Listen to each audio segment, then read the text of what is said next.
6वा महिना हा विशेष महत्त्वाचा असतो. 6व्या महिन्यात बाळाच्या बुद्धीचा विकास होत असतो. त्यामुळे या महिन्यात तूप भात तर खावाच, पण त्याबरोबरच बुद्धी वाढवणारे इतर पदार्थ सुद्धा आवर्जून खावेत. जसं की कोहळ्यासारखी गोष्ट आहे. कोहळा हा मनाला स्थिरत्व देणारा आणि बुद्धी वाढवणारा आहे.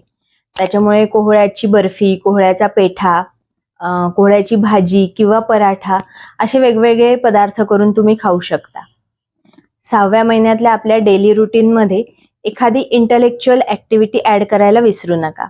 जसं की चेस खेळणं असेल किंवा अभ्यासातली काहीतरी गोष्ट असेल. तुम्ही ज्याही क्षेत्रात काम करत असाल त्यामध्ये थोडीशी अभ्यास पूर्ण करण्याची जर काही गोष्ट असेल तर ती ऍड करायला अजिबात विसरू नका.